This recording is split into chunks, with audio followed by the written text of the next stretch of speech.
and I understand just recently covered the Academy Awards. And when I say recently, I of course mean Monday.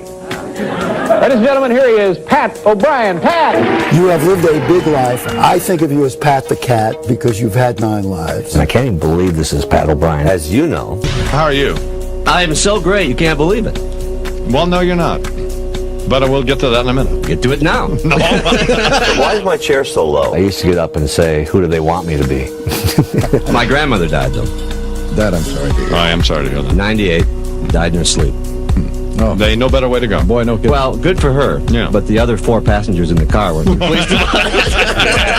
You're fun. You are fun. Did you have that mustache as a baby? It's part of the deal. You know, there's only about 2 or 3 good mustaches left in the world outside of porn stars. Hey, I'm Don Imus with my new cell phone. See what I mean, everybody? But now I say, who are you, Pat? And I'll tell you, if you don't do that, then you're going to be who somebody else wants you to be, if you're following me. You know, like I said, what goes around comes around. Not me, by the way. Oh, yeah, sure. Not You're me. completely exempt, right? Yes, I am. Hello? How you doing? Wait, you don't have the antenna up. Here, let me put my antenna on here. Suddenly you went from hero to zero. I did, and I didn't even know I was a celebrity. What do you mean? Until I got to rehab, and there was a helicopter flying overhead.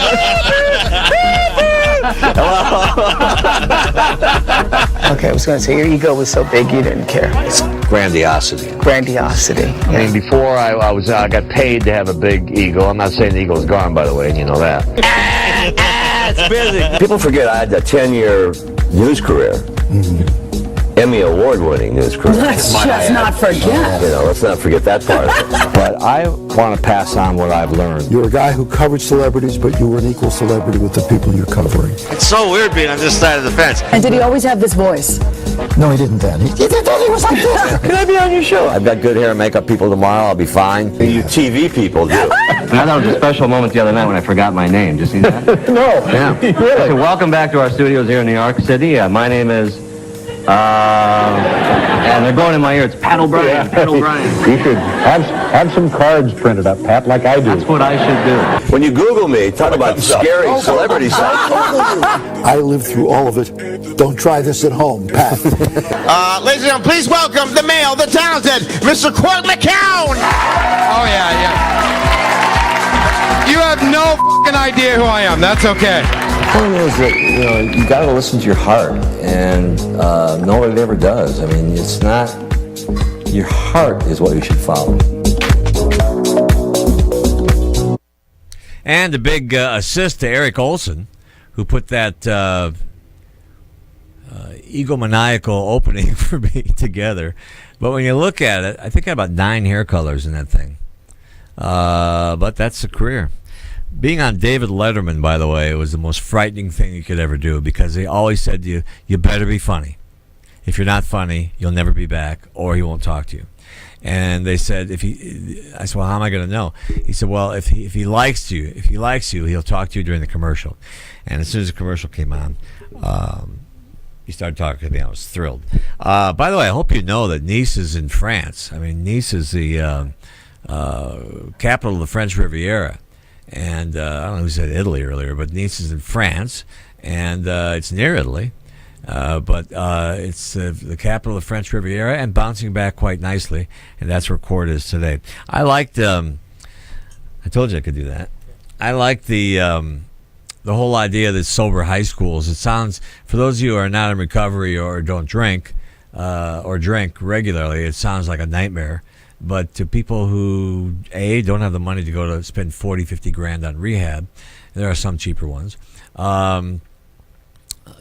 what a better deal than to go to high school and have meetings with peers who are sober. And as for John Amato, he just texted me and said, God, was I doing Trump impressions? Yeah, he was, John. You were doing Trump impressions.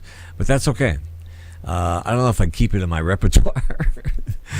So the Democratic Convention continues on tonight. And tonight we have Joe Biden.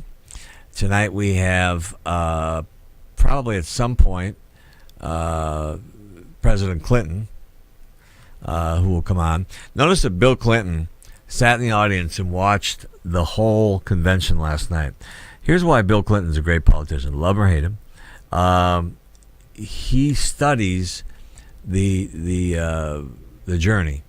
He sat there, and I watched him in a little screen, and he was taking notes, mental notes, and trying to figure out who was good, what resonated with the delegates, and he'll be great tonight. Sometimes Bill can go off former President Clinton can go off the rails, but I think he'll be fine tonight. I think his wife will make sure he doesn't do that. I got invited to his birthday party this year. It's on Nantucket Island again. I went to his 60th birthday party, and I said to him, "What's it like being 60?" And he said, "It sucks." But he's now 67, 68, and going to be a big part of the Hillary campaign.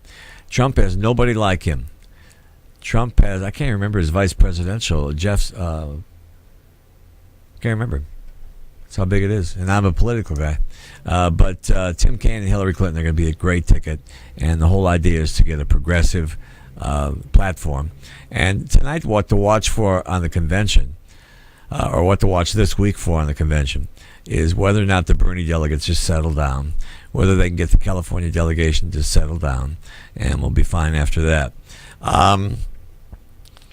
The political conventions are they're the mother's milk of politics.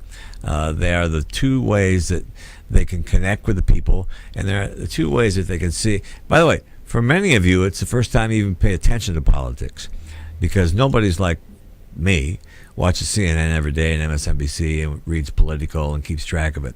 No, the conventions are the first time that anybody actually pays attention to politics. End of July. And then we go into the debates. I can't wait to see Hillary and Trump debate.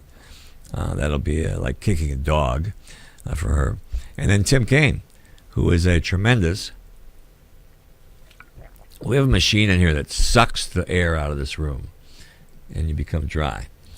If you want one, Gene Woods has one over the track. By the way, Gene Woods Racing. My son and I have calendared going out there and just go-kart racing all day. We were talking the other day about how much fun. When he was growing up, I bought 2 really good go-karts, good ones. And he got his homework done. After school, we'd go out for an hour and race. And he hadn't been driving a car up until that point, and it was a great way to let a kid know what it's like to get behind the wheel. And I understand Gene's cars go fast, right? 50. Well, they go fast. Still, if you think it's too fast, but they have a way they can turn them down. I think they don't have a governor inside, and they'll figure out a way to make it slow down if you go too fast. But Gene Woods Racing Experience in Vegas. And we also have a studio there where you can see Danny Vegas, who makes his hands look bigger. Wonder why he does that. He does this for... I'm sorry, I can't help myself. So summer's here. One would think it's almost over, but it's not. I lost my train of thought. The conventions. So the conventions happened last week and this week, and then the debates. I think there are many debates scheduled. There's a vice presidential debate with Tim Kaine and what's his name, and then the presidential debates, which will be for Hillary, it would be like kicking a dog, because in a debate you get to talk directly to each other and ask questions of one another. And Donald Trump didn't even know how many articles there were to the Constitution. He said, "I like number 9 and number 12. Quick, name them. It's a beautiful day in L.A. There's a race in Sweden going on today. The USA, what is it, Gene? World Team Cup. Gene's son-in-law is racing in it, Ryan, and we'll follow his success. I don't know how you people ride these motorcycles so fast. It seems dangerous to me. I mean, is it better to have, just nod, is it better to not have a helmet or a helmet? Better to have a helmet, right? No, but because he says better. We'd probably mic him up. It'd be a professional way of doing it. But I was told by somebody on an airplane, a motorcycle lawyer, that says if you have a helmet, your head hits the ground and snaps back. Gene says no. Gene's tough. Gene's too tough for the rest of us. But so that's going on in Sweden today. The Olympics are coming up. Let's do 20 seconds on the Olympics. The Olympics are coming up in a couple of weeks. Rio is a disaster, and it's the water is untouchable. I mean, it's got 1.7 million times the viruses in their ocean water than the Pacific Ocean, which is pretty bad. The village is not ready. Athletes are dropping out. Zika is a problem. All the major golfers have dropped out. On the other hand, once it comes on, it'll be all fine. I've been through this. Right up to the day of the Olympics, and suddenly NBC comes on with these beautiful vistas and tell the stories of athletes and the additional story of athletes trying to weather these obstacles there as well as opposing athletes. That's it for us. I'm Pat O'Brien. This has been Everything All the Time and damn near almost everything. We'll see you next week.